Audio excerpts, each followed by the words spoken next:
¿Por qué seguimos escuchando que deberíamos utilizar la menor cantidad de apoyo hormonal por el menor tiempo posible? Porque quienes lo dicen no lo saben. Usted suspende la terapia hormonal después de haberla utilizado. En el momento en que la suspenda, usted entra en la fase de envejecimiento a mayor velocidad. ¿Por qué hasta el día de hoy tenemos tanta controversia? Todo el grupo de WSI siguen pensando que la terapia hormonal se debe de dar para tratar síntomas. Esa no es la razón. Vamos a hablar de los pellets, de los chips. ¿Qué son? ¿Cuáles son las otras opciones? ¿Y por qué algo insertado en el cuerpo quizás no sea la mejor idea? Ningún médico que sepa sobre hormonas realmente utiliza pellets y chips. ¿Cuál es la mejor forma? La mejor forma es la... Cómo curar es un programa sin fines de lucro, sin patrocinadores. Si quieres apoyar mi canal, te invito a que me sigas en esa aplicación, a que compartas y a que comentes. Si lo deseas, puedes visitar vitatiendaeuropa.com o vitatienda.com. Tus compras apoyan este canal y nos permite traer los mejores invitados para que puedas aprender ciencia con lenguaje sencillo. Vamos a escuchar el programa. Dr. Bali, bienvenido a Cómo curar. Muchas gracias por la invitación, le agradezco mucho. ¿Es cierto que el estrógeno aumenta el riesgo de cáncer de mama? Es todo lo opuesto. Si usted da estrógeno solo porque la paciente que lo recibe es de las candidatas que puede utilizar solamente estrógeno, el estrógeno disminuye la incidencia de cáncer de mama entre 37 a 47%. ¿Por qué seguimos escuchando que deberíamos utilizar la menor cantidad de apoyo hormonal por el menor tiempo posible? Porque quienes lo dicen no lo saben, no leen. A ver, cuéntenos. Bueno, esto forma parte de una historia que no es compleja, pero es un poco larga. La terapia hormonal se inicia en la Sorbona, en París, Francia, en los años 60. Y ellos demuestran cómo la terapia hormonal realmente disminuía el proceso de envejecimiento de la mujer. Comenzaron a utilizarlos y esto se fue expandiendo en Europa y después en Norteamérica casi al mismo tiempo. Y se comenzó a utilizar básicamente estrógenos. El estrógeno posee una cantidad de efectos benévolos importantes en el mantenimiento a nivel molecular, a nivel celular, a nivel de los órganos y a nivel de los sistemas del cuerpo humano, que permiten que cada uno de estos componentes corporales se mantengan en mejores condiciones. Sin embargo, eso se fue difundiendo y para la época de los 80 se comenzó a ver las mujeres que utilizaban estrógenos comenzaban a tener una incidencia mayor de cáncer de endometrio. Ya se sabía cuál era la razón. La razón es que los estrógenos ayudan, facilitan la proliferación, es decir, la replicación, la reproducción de las células del tejido endometrial. El endometrio es la capa interna que recubre el útero, que es el lugar donde pues, se desarrollan los bebés.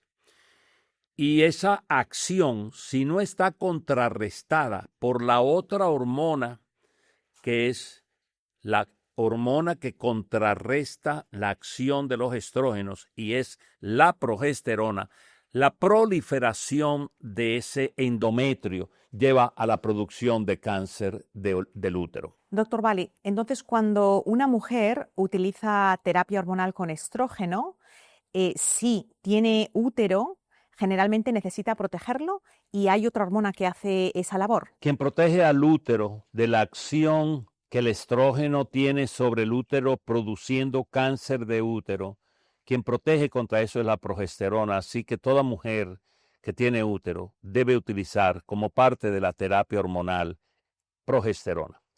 El problema es que la progesterona, si bien protege contra el cáncer de endometrio, tiene otros efectos que son también negativos. Es la progesterona quien aumenta la posibilidad de cáncer de seno. Vamos a hablar de números, porque esto crea un poquito de antagonismo en las personas. Cuando una mujer escucha, yo estoy utilizando progesterona, aumenta el riesgo. Vamos a hablar de números. En el estudio que se utilizó por 50 años para decirle a las mujeres que deberían evitar el uso de terapia hormonal, habían 3 grupos: el placebo, un grupo donde las mujeres estaban solamente utilizando estrógeno, y el otro era el grupo donde utilizaban estrógeno y utilizaban progestina, que no es la progesterona que se utiliza hoy en día, es una ¿Cómo no? progesterona sintética. Pero entonces, ¿qué es lo que se vio en esos grupos? ¿Cuál fue el resultado? O sea, ¿estamos hablando de un aumento estadísticamente considerable? No, aunque ellos dijeron que sí, y porque ellos consideraron que el aumento era muy marcado, pararon el estudio, hicieron conocer esto en todo el mundo, los medios masivos de comunicación anunciaron que un estudio importante con el uso de terapia hormonal había demostrado que la terapia hormonal era extremadamente peligrosa, y se convirtieron en voceros y promotores de una posición que era totalmente inapropiada. ¿Por qué era inapropiada? Primero, porque ellos utilizaron sujetos con edades que no eran las apropiadas. Segundo, porque utilizaron sustancias que no eran las mejores para el uso de hormonas. Tercero, porque utilizaron dosis que eran mucho más altas que las que sabíamos que se deberían de utilizar. Y cuarto, porque utilizaron la vía errónea. Utilizaron la vía oral, realmente puede producir algunos de los problemas que producen las hormonas cuando se toman oralmente. Vamos a desglosar los 4 pilares de los que me está hablando. Pilar número 1, la edad. ¿Qué edad tenían la mayoría de mujeres que estuvieron en ese estudio? El promedio de edad de las mujeres que utilizaron el estudio fue de 64 años. Las mujeres entran en menopausia en promedio en los Estados Unidos a los 51.3 años de edad. Hay muchas que entran en menopausia a los 38 años, a los 42, a los 47 o a los 48. Pero el promedio nacional, yo creo que ha disminuido, pero hasta ahora las publicaciones en las que creemos dicen 51 años. Así que las mujeres deberían, y esto ya se sabía cuando ellos hicieron el estudio, las mujeres deberían de iniciar la terapia hormonal a los 51 años, no a los 64. Y 64 fue el promedio. Muchas mujeres tenían más de 70 años. Muy bien, eso tiene una arandela, de la cual, si usted no se le olvida, me pregunta la arandela de la edad, o el corolario de la edad. Así que cometieron el error de utilizar mujeres que para ese entonces eran mujeres de edad avanzada. ¿Cuál es el peligro de la edad avanzada? El peligro de la edad avanzada es que cuando usted tiene más o menos en promedio 10 años sin producir hormonas, es decir, cuando usted está alrededor de los 60 años, ya usted ha desarrollado lo que es el factor limitante para el uso de hormonas, y es suficiente cantidad de arteriosclerosis que contraindica el uso de las hormonas. ¿Por qué la arteriosclerosis contraindica el uso de las hormonas? Porque los estrógenos tienen la capacidad de separar, detach, desprender las placas de colesterol que se forman en las arterias y que producen la arteriosclerosis, es decir, el endurecimiento de las arterias y de las venas. El estrógeno tiene la capacidad de desprender, despegar esas placas, y entonces esas placas se convierten en émbolos, es decir, en partículas que viajan por el torrente circulatorio y pueden llegar al corazón, obstruir las arterias coronarias y producir un infarto. No hay duda de que eso sucede, y eso se sabía claramente que era la principal razón por las cuales los estrógenos eran peligrosos. ¿Pero a qué edad? A la edad en que usted tiene arteriosclerosis franca. Y sabemos que usted desarrolla arteriosclerosis franca por falta de estrógenos más o menos en 10 años después de que tiene la última regla. Así que la edad, se creó entonces lo que se llamaba el protocolo o la ventana de 10 años. Y la ventana de 10 años significa de que usted puede comenzar a utilizar terapia hormonal en los primeros 10 años de la menopausia, entendiéndose como menopausia el día en que usted cumple 1 año de haber tenido su última regla. Esa definición es un poco ambigua, pero por ahora es la mejor definición que tenemos. Por otro lado, se sabía también en aquel entonces que mientras más temprano la terapia hormonal se comenzaba, mejores eran los resultados a largo plazo. Ellos comenzaron la terapia hormonal en promedio en mujeres de 64 años.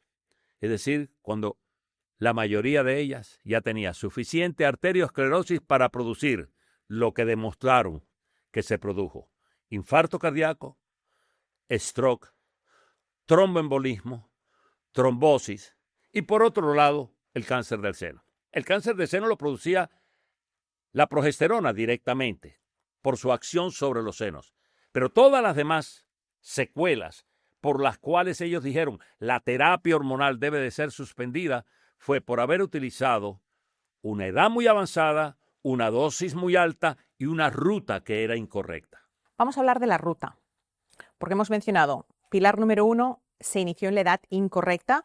Hay, de hecho, un estudio reciente que no está tan seguro de que las mujeres mayores de 60 años no puedan utilizar terapia hormonal, porque ahora estamos hablando de una vía tópica, no de una vía oral. Hábleme del problema que me estaba usted mencionando anteriormente. Uno de los motivos por los cuales ese estudio no estaba bien compuesto era la vía en cómo se consumía. ¿Cuál es la diferencia entre los estrógenos que se utilizan hoy en día y el estrógeno que se utilizó para ese estudio? Hablando de la sustancia, no de la vía, hablando de la sustancia, los estrógenos que se utilizaron fueron los adecuados, solo que la dosis fue muy alta. Eso es lo primero. Más tiene importancia, en términos de sustancias, ellos pecaron más, fue en términos de qué tipo de progesterona utilizaron. Utilizaron un tipo de progesterona que definitivamente sabemos que tiene un montón de efectos secundarios. Eso con respecto a las sustancias. Con respecto a las dosis, ya te comenté que las dosis que dieron eran dosis que hoy sabemos que eran muy altas para las dosis que hoy utilizamos en terapia hormonal en mujeres menopáusicas.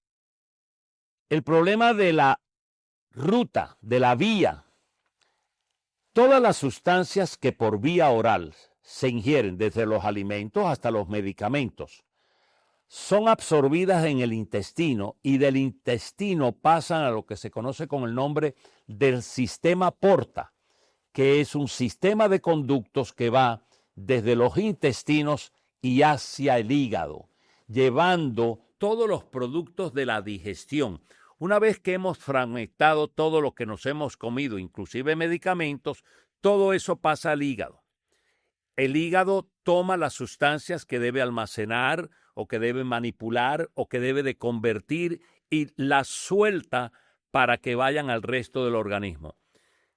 Pero los estrógenos, sabemos, la progesterona también, sabemos que son sustancias que activan un sistema que existe en el hígado y que está relacionada, ese sistema está relacionado con la coagulación. Y los esteroides, las hormonas esteroideas, que es como se le llama a los estrógenos, la progesterona y la testosterona. Las hormonas esteroideas tienen la capacidad de activar ese sistema de coagulación y producir entonces sustancias coagulantes que pasan a la sangre. Así que la coagulación se aumenta cuando usted está tomando por vía oral hormonas y más en las cantidades en que ellos las dieron. ¿Cuál es la consecuencia? Bueno, la consecuencia es que usted puede producir trombos más fácilmente. La consecuencia es que la sangre se densifica más y todo esto lleva a incrementar el peligro de infarto, de stroke, de trombosis y de embolismo pulmonar. Esa es la razón por la cual esa ruta no se debería de haber utilizado. Ya para ese entonces sabíamos que el uso de la vía transdérmica o transmucosa, mucosa es la boca, pero a nivel de la boca, no pasar los alimentos al intestino. Mucosa es la vagina o el ano, que se pueden utilizar como lugares de absorción de sustancias. Entonces, la absorción a través de la piel o de las mucosas evitaba el paso a través del hígado, evitaba la activación de los componentes de la coagulación, no aumentaba ni el tromboembolismo, ni la trombosis, ni los émbolos, ni el infarto, ni los strokes. Ese fue el otro error grande. Así que si usted da los componentes que necesita en las mujeres que lo necesitan, porque no todas las mujeres necesitan los mismos componentes, en la dosis apropiada, por la vía apropiada, usted lo que obtiene son un montón de ventajas sin prácticamente ninguna contraindicación. Anteriormente me estaba hablando de un arandel relacionado con la edad. ¿Cuál es?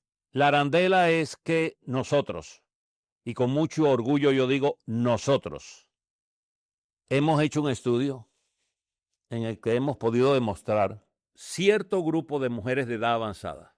Podemos iniciar tardíamente la terapia hormonal con los mismos beneficios con los que se utiliza terapia hormonal en mujeres menopáusicas jóvenes. Pero hay que hacer ciertas cosas. ¿Qué cosas? Bueno, saber qué grado de arteriosclerosis tienen ellas. O sea, número 1, ver la condición cardiovascular y ver si hay placas. Así es. Número 2. Si las placas no existen, y hay mujeres en las que las placas no existen, ellas son candidatas para la utilización de terapia hormonal en la misma forma en que lo pueden utilizar mujeres que apenas están entrando en menopausia a los 47 años. Doctor Bali, son las mejores noticias que una mujer puede escuchar. Así es. Porque el rol del estrógeno es un rol tan importante que cuando yo escucho a cualquier colega que dice es que esa persona tuvo un cáncer que es estrógeno dominante, es que todas las células tienen receptores de estrógeno. Así es. Entonces, ¿cómo una persona va a tener un cáncer que no tiene estrógeno relacionado? Lo que ellos, y ahí incluyo a los oncólogos, lo que ellos no saben es que estudios clásicos, y estoy hablando de estudios de los años 50, han demostrado en el laboratorio que los estrógenos son sustancias que producen apoptosis de las células cancerígenas. Eso quiere decir, matan las células cancerígenas. Hay un montón de estudios clásicos que demuestran eso. Mucha gente no lo sabe. Y cuando digo mucha gente, incluyo a un buen número de médicos. Así que los estrógenos solos son capaces de controlar el cáncer. Y el mejor ejemplo que tenemos a favor de eso, que fue demostrado en el laboratorio por mucho tiempo, es cómo los estrógenos solos pueden evitar que una mujer tenga o desarrolle cáncer de seno. Si has usado colágeno esperando efectos anti-envejecimiento, es probable que no hayas notado ningún cambio. La mayoría de colágenos pueden ayudarte a reducir el dolor o al crecimiento de las uñas y hacerlas más fuertes.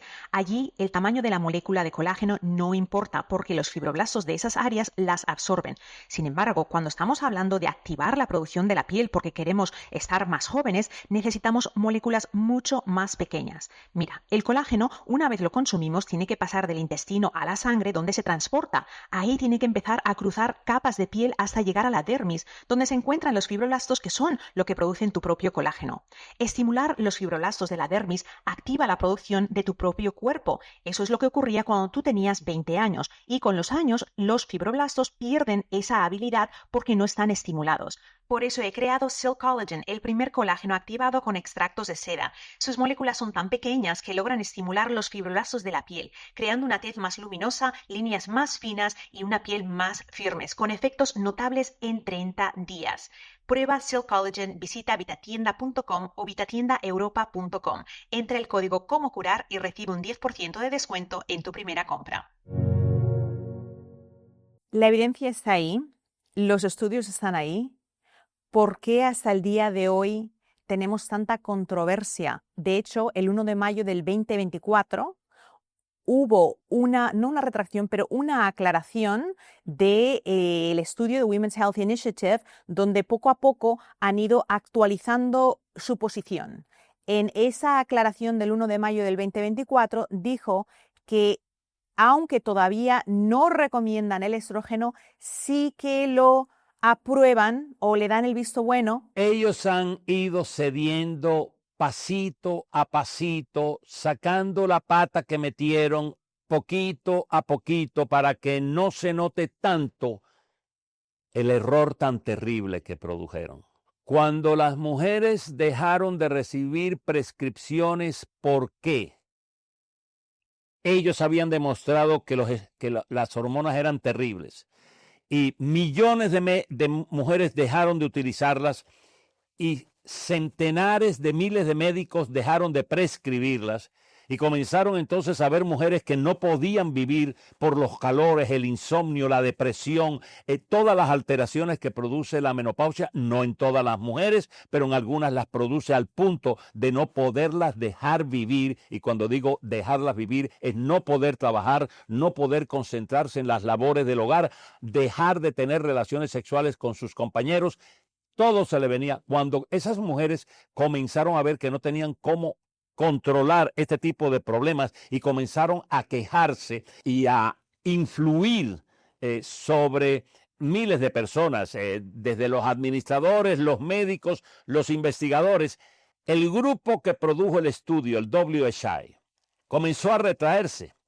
Y el primer cambio que hicieron, que todavía sigue para muchos estando presente, era, ok, utilícenlo a la menor dosis posible por el tiempo más corto posible. Ese fue el primer cambio que hicieron. Unos pocos son menos que esta cantidad. Sabíamos que nada de eso era cierto y nunca dejamos de utilizarlos y nunca dejamos de saber que no era ni la menor dosis ni por el menor tiempo, que era la dosis que la mujer necesitaba hasta el día que muriera. Porque el día que usted comienza a utilizar terapia hormonal a los 51 años, porque a los 51 años se entró en menopausia, y siguiendo las normativas del grupo del WHI, decide suspenderla a los 60 años. Mi pregunta para usted es, ¿qué cree usted que le va a pasar a los 60 años cuando deje de utilizar terapia hormonal? Todos los elementos protectores que habíamos desarrollado los empezamos a perder. ¿Qué va a sentir?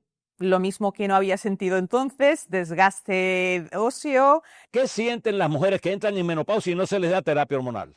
Bueno, yo tengo 51 años, le puedo decir que sin terapia hormonal no estaría... Yo estoy seguro que usted está en terapia hormonal, no estaría aquí. Comienza a sentir todo lo que la menopausia produce. Usted suspende la terapia hormonal en cualquier momento y en ese momento usted comienza a desarrollar lo que nosotros conocemos realmente como menopausia en términos de síntomas.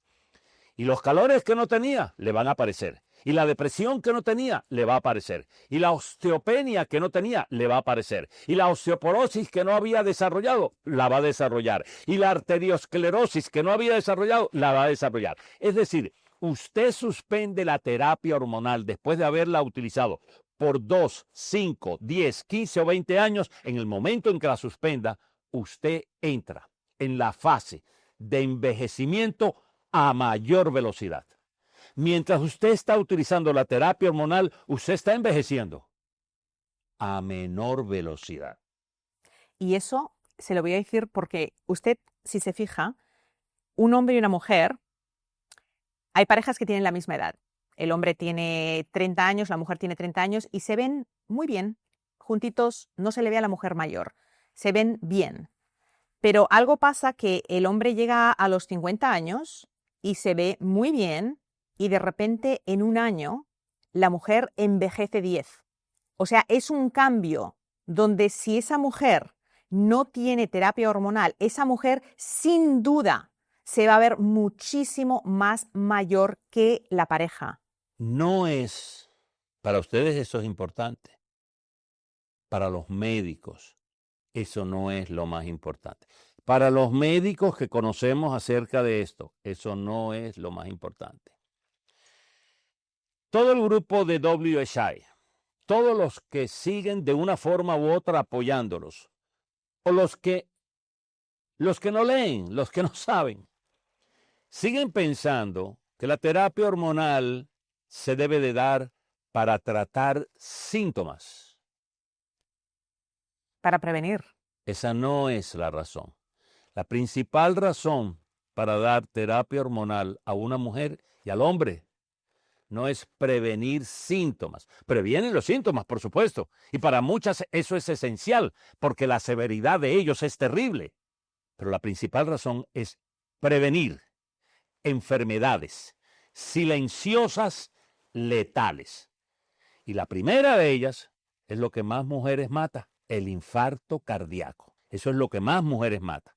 Y el infarto cardíaco, que es una enfermedad propia del hombre, comienza a ser igual a la del hombre cuando la mujer entra en menopausia sin terapia hormonal. De hecho, más mujeres mueren de condiciones cardiovasculares que de cáncer de mama. Por supuesto. Cuando usted pregunta cuál es la principal razón por la cual las mujeres mueren, lo primero que le viene a las mujeres a la mente es el cáncer de mama. No, ni siquiera es el cáncer de mama. Hay otros cánceres que matan más que el cáncer de mama a la mujer. De hecho, el cáncer de mama es de los cánceres mejor controlados de todos los 6 cánceres que matan a la mujer.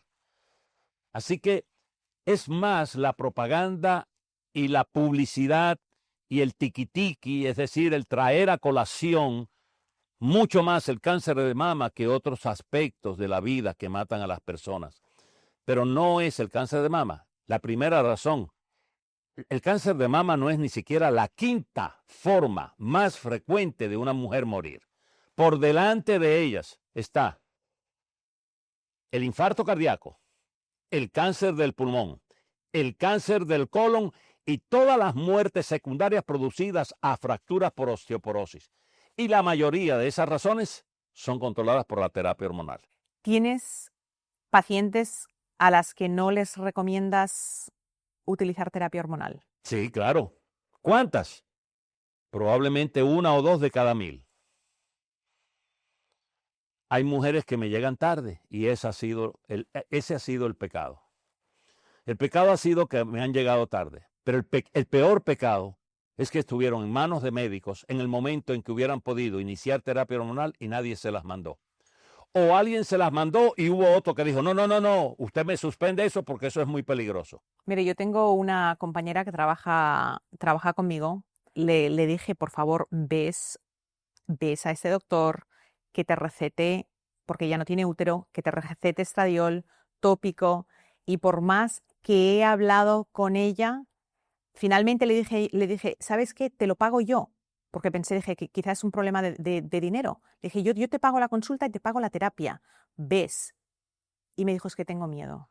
El poder de la cultura es muchísimo más potente que el poder de la ciencia. ¿Usted de dónde es? Española. Bueno, gracias a Dios que no es cubana. Uh-huh. Pero los cubanos provenimos de los españoles y creo que ambas culturas vivimos del cuento. ¿Ha oído esa expresión? Explíquenmela. Porque esa expresión es muy cubana. ¿Qué es lo que usted sabe? Usted sabe lo que ella sabe. ¿Y qué es lo que ella sabe? Bueno, ella sabe lo que él sabe. ¿Y él qué sabe? Él sabe lo que aquel sabe. ¿Y qué? Todo está a nivel de lo que sabe el otro. Y a quien yo le creo es a lo que dice mi vecino, a lo que dice mi prima, a lo que dice la comadre, a lo que dice la vecina.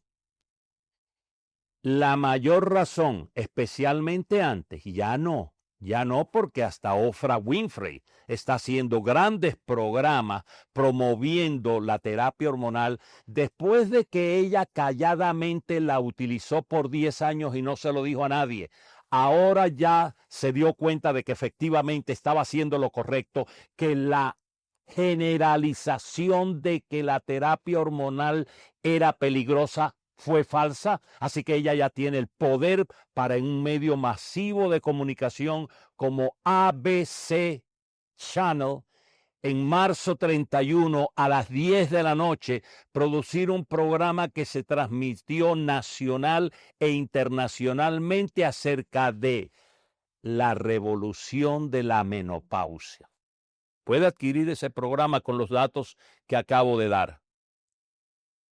Así que en estos momentos ya no hay tanto como antes, pero sigue habiendo. No, sigue habiendo muchísimo. Sigue habiendo, porque yo sigo recibiendo pacientes que todavía siguen dudando si utilizarla o no utilizarla. Y el comentario del vecindario es mucho más potente que mi comentario. Pero ¿usted cree que también quizás la medicina en nuestras culturas es muy paternalista?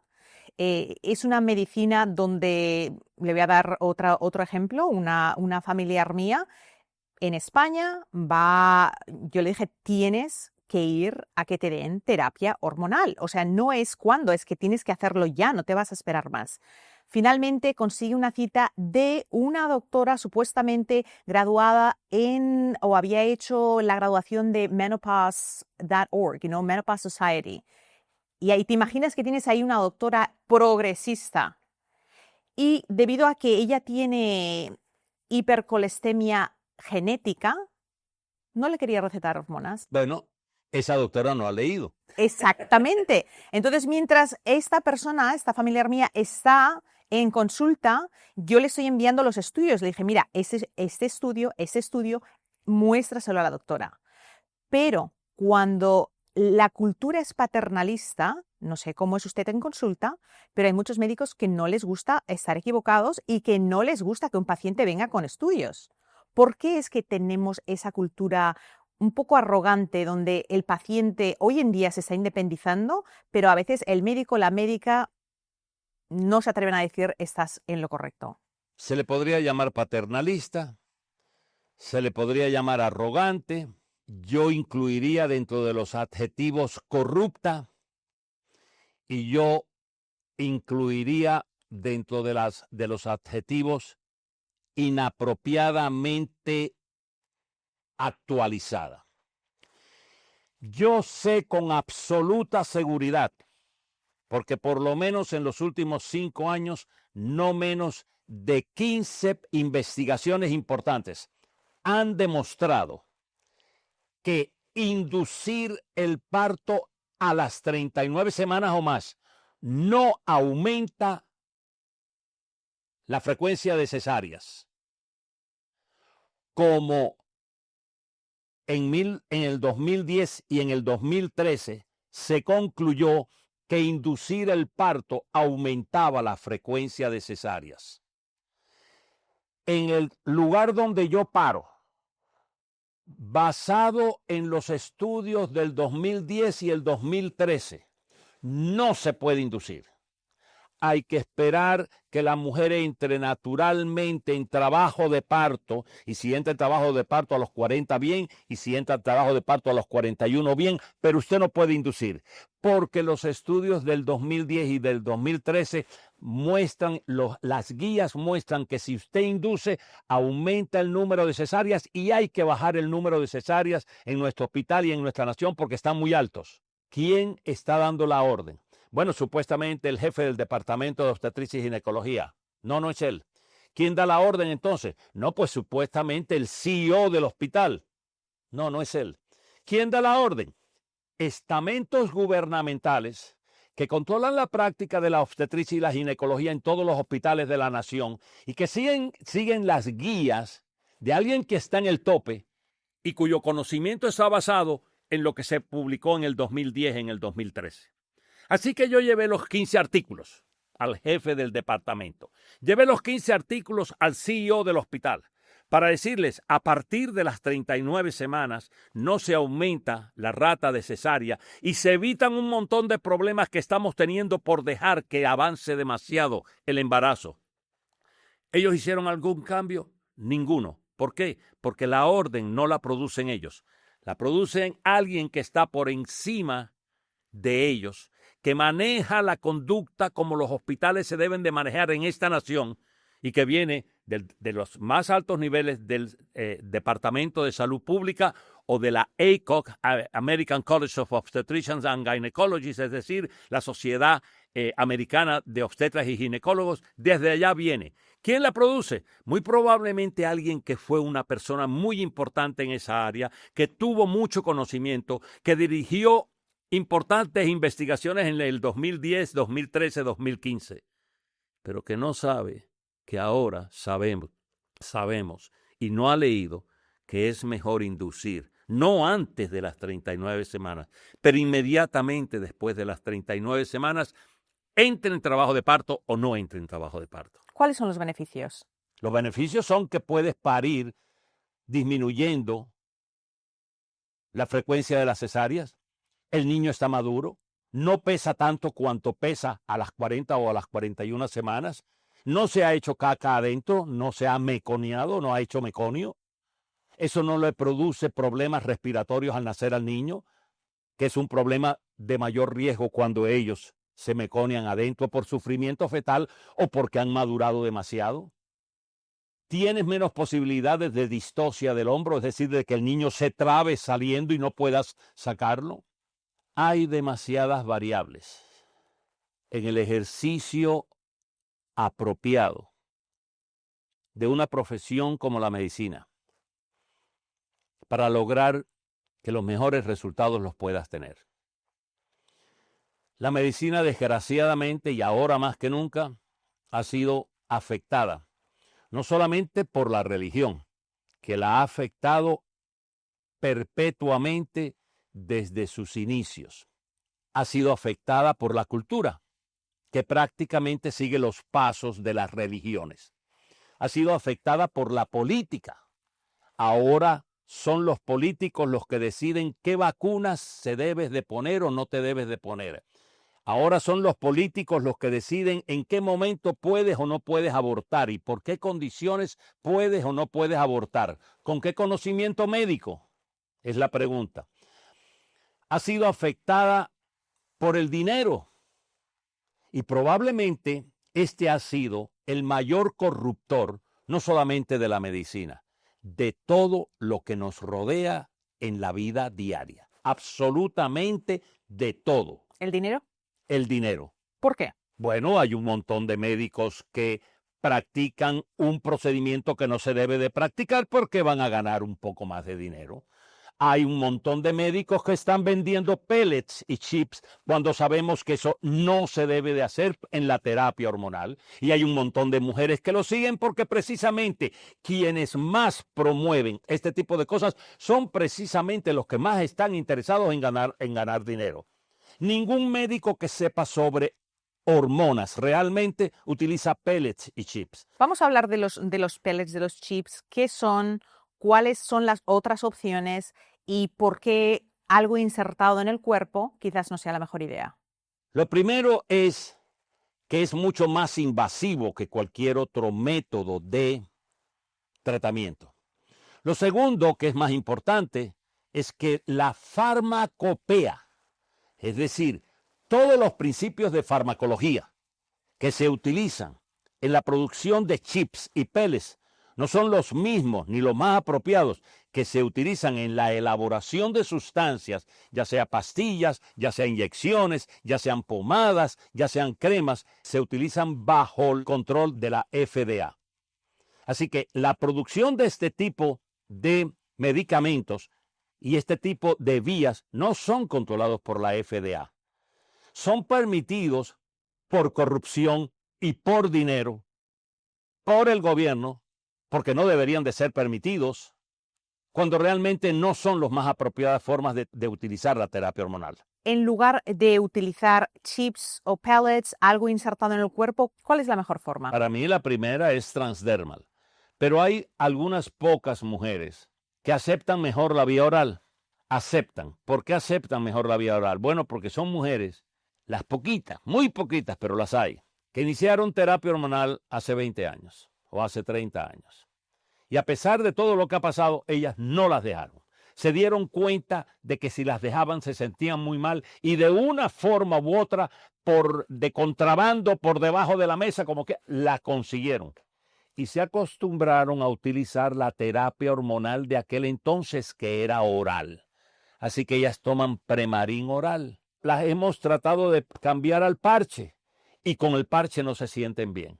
Y hay razones para que esos cambios a veces no sean ideales. Bueno, Premarin es como una combinación de más de 20 tipos de estrógeno, creo. No, es un solo tipo de estrógeno, estradiol, nada más.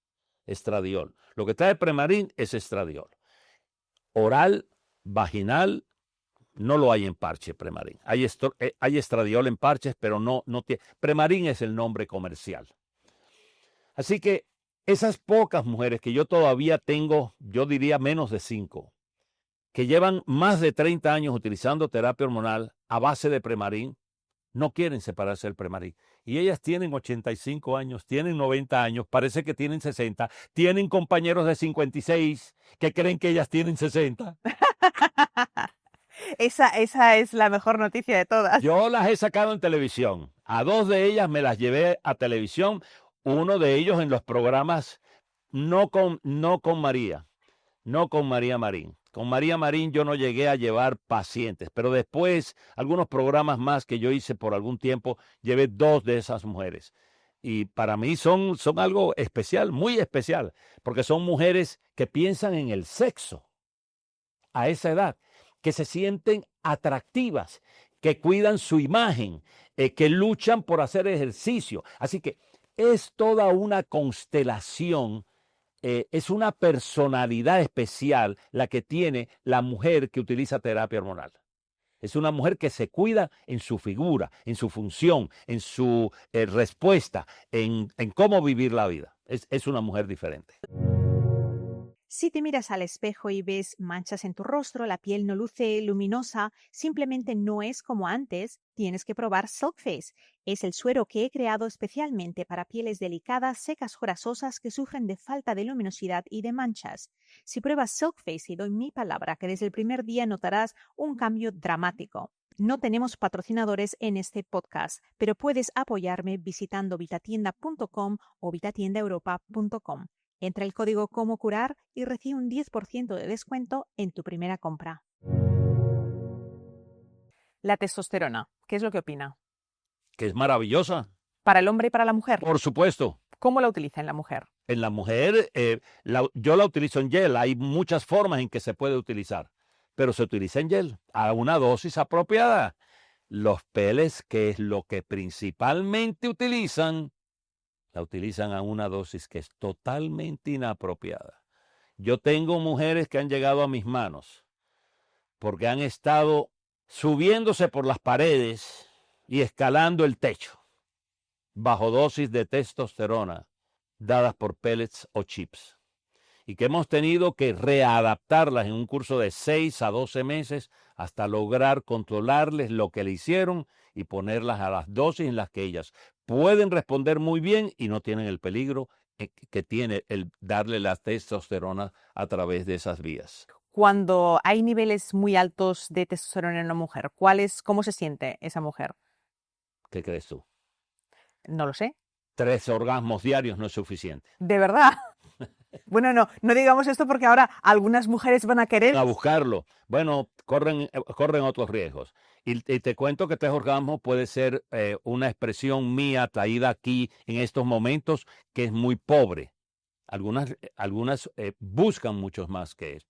La gente, más los adultos, menopáusicas o andropáusicos, deberíamos entender de que la vida es un balance que se establece en la mitad entre un extremo y otro, para casi todo en la vida. Menos lo entienden los jóvenes. Así que hay un buen número de jóvenes buscando testosterona para tener los 30 orgasmos que ellos tienen tener por día.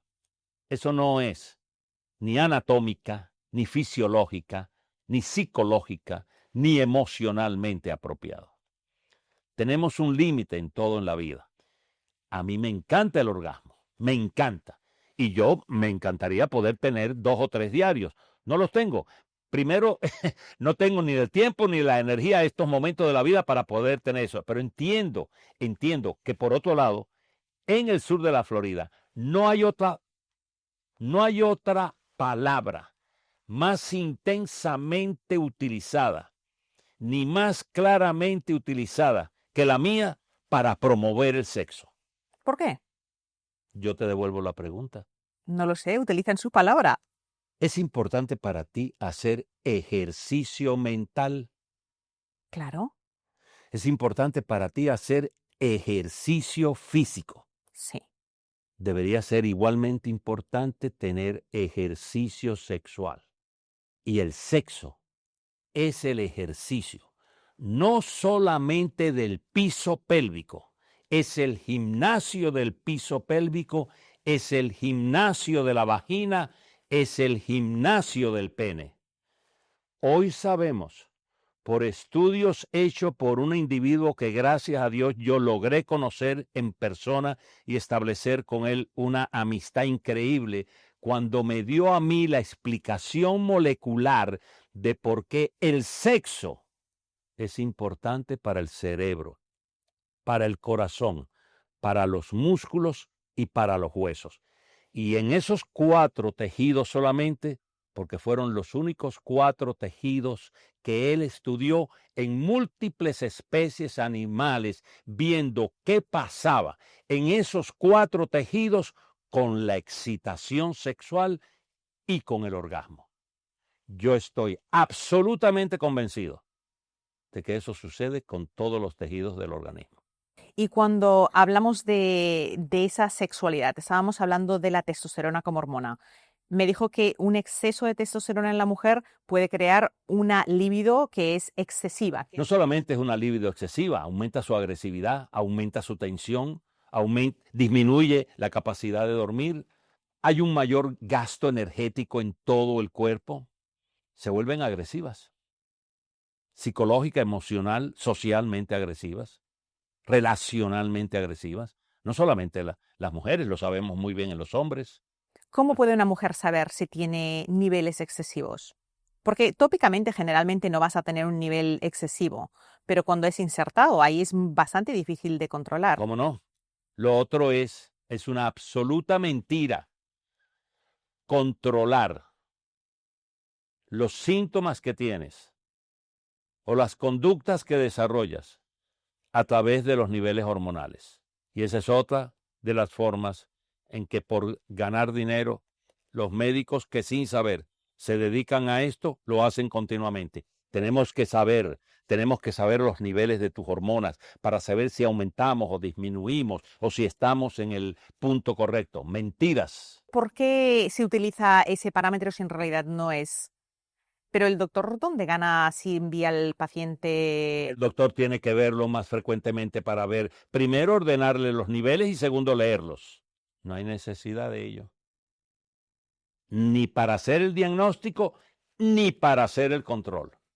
O sea que si una mujer va a un doctor o una doctora con edad de perimenopausia, menopausia, quiere tratamiento hormonal y el doctor dice, necesitas una mamografía, necesitas todos estos exámenes, ¿cuánto hay de cierto en todo eso? La mamografía sí se necesita. ¿Por qué? Niveles hormonales para diagnosticar menopausia no se necesitan para nada. ¿Pero por qué hace falta la mamografía? Porque se sabe que disminuye la frecuencia con la que hacemos diagnósticos tardíos de cáncer de seno. Pero cuando estamos hablando en una terapia hormonal, o sea, una parte es la prevención de cáncer y de eso también se puede hablar porque hay otros estudios que sugieren que el tener mamografías aumenta el riesgo de diagnósticos de cáncer que jamás se hubieran desarrollado. Si bien eso puede ser cierto y no se ha demostrado, siempre en biología, no en medicina, en biología incluyendo la medicina, uno escoge lo que te da mejores resultados a pesar de que hayan algunos problemas con esa selección. No hay nada que sea perfecto. No hay ningún tratamiento que sea perfecto. Pero hay tratamientos que son francamente mucho más efectivos y que salvan mucho más vidas que ese mismo tratamiento producir morbilidades o muerte. ¿Puede una vacuna matar? Sí. ¿Puede una vacuna complicar? Sí. ¿La mayoría de las vacunas matan? No. ¿La mayoría de las vacunas se complican? No. ¿Cuál es nuestra posición ante las vacunas? Bueno, que debemos de utilizarlas porque el número de vidas que se salva por utilizar las vacunas es logarítmicamente muchísimo mayor que el número de vidas que se complican por utilizar una vacuna. Lo mismo para un antibiótico, lo mismo para un medicamento para el colesterol, lo mismo para un medicamento para el corazón, lo mismo para las hormonas, lo mismo en una relación que tú decides tener con un hombre. Entonces, hablando de la terapia hormonal, para iniciar una terapia hormonal, ¿sería necesario que una mujer tuviera una mamografía? Sí. Para nada. O sea, en realidad... Son dos cosas totalmente apartes.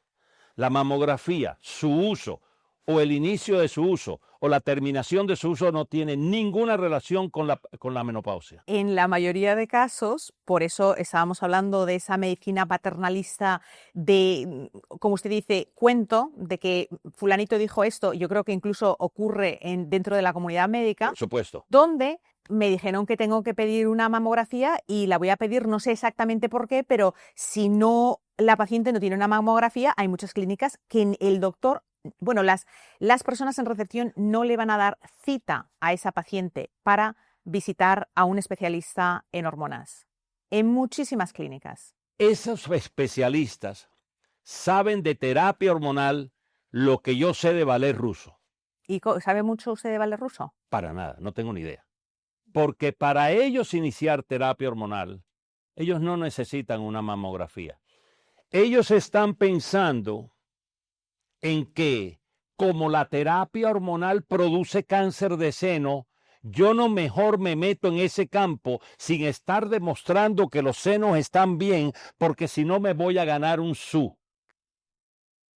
Ellos no saben que depende de la terapia hormonal el que se produzca el cáncer de seno o inclusive que se prevenga el cáncer de seno. Ellos deben demandar la mamografía no porque van a iniciar terapia hormonal, no porque tienen a la paciente en terapia hormonal. Ellos deben demandar la mamografía porque es uno de los estudios que regularmente se le debe hacer a cada mujer por encima de 40 años cada año. Por eso deben demandársela. No porque estén en menopausia, no porque estén recibiendo terapia hormonal, no porque tengan el peligro con la terapia hormonal de desarrollar cáncer de seno.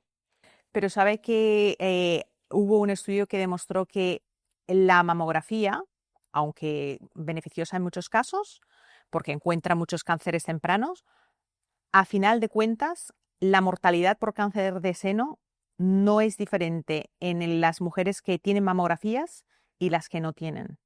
Entonces, si hablamos de salvar vidas, no estoy hablando de casos donde se ha encontrado... Tú lo dijiste muy bien. Hubo un estudio que demostró que la terapia hormonal era terrible. Bueno, hay varios estudios que han hablado sobre la reducción. Reduce la mortalidad en mujeres el tener mamografías anuales. De hecho, en Europa, donde los daneses hicieron un estudio donde demostraron que en realidad era lo opuesto, que había muchos tratamientos de cáncer que se estaban, y esto yo no tengo esa especialidad y simplemente lo estoy citando, pero muchos tratamientos de cáncer que se iniciaban en microcánceres que jamás se hubieran desarrollado si no se hubieran hecho esas mamografías regulares. Entonces, la conclusión del estudio, de ese y de otros que solamente estaban analizando esto, era que la mortalidad por cáncer de seno no cambia, a final de cuentas, si te haces mamografías o no. ¿Qué es lo que usted piensa? Yo pienso que cuando yo soy experto en un tema, yo tomo la decisión. Y que cuando yo no soy experto en un tema, yo debo de preguntar si tengo la capacidad. Desgraciadamente no todo el mundo tiene la capacidad de encontrar un experto en el tema y preguntarle esa cuestión, esa pregunta que tú me estás haciendo. Y yo sé que a Bruce Blooming, a quien yo conozco personalmente y somos muy buenos amigos, el que escribió Estrogen Matter, está en pro de la mamografía anualmente. Y yo sé de estudios que han dicho que la mamografía no se debería de utilizar. También sé de estudios que dicen que la terapia no se debe utilizar. Y también sé de estudios médicos y científicos que dicen que las vacunas son un peligro. Así que yo debo de bailar esta música al ritmo en que mi conocimiento me lo permite. Y yo he aprendido a escoger a qué estudio le creo y a qué estudio no le creo.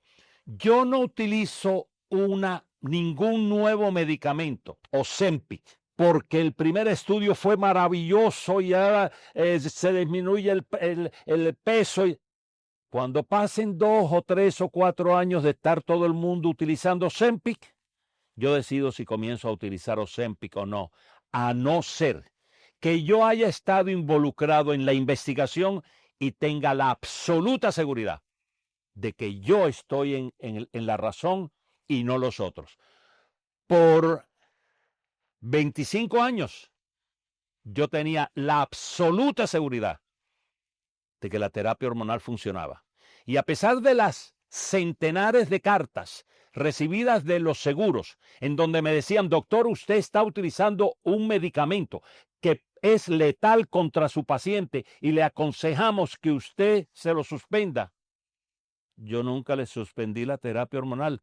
Nunca me demandaron, nunca tomaron una acción contra mi licencia por utilizar terapia hormonal después del WSI, que fue en el 2002. Así que desde el 2002 y hasta hace prácticamente un año han estado detrás de quienes utilizamos terapia hormonal.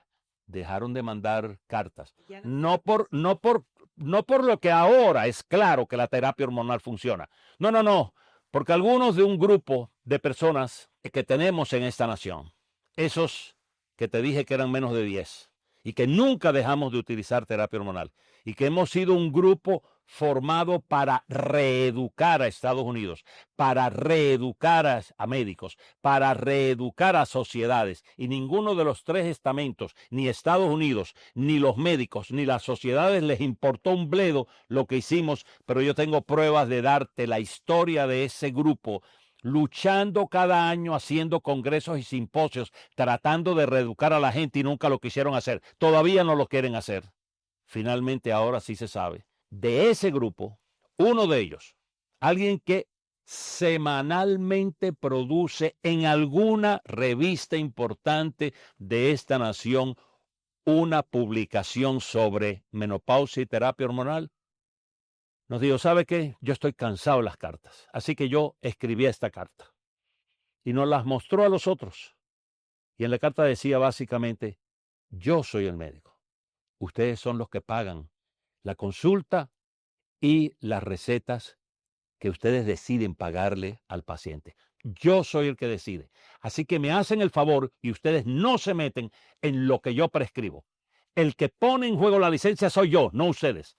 A nosotros no nos venga a decir qué debemos de prescribir o qué no debemos de prescribir. Esa carta la utilizamos varios de las personas que aún estábamos activos en la práctica de la medicina. Se la mandamos a los seguros y jamás volvieron a producir cartas de este tipo. Para mí, ¿cuál era la real razón de los seguros haber escrito eso? No era la salud de los pacientes.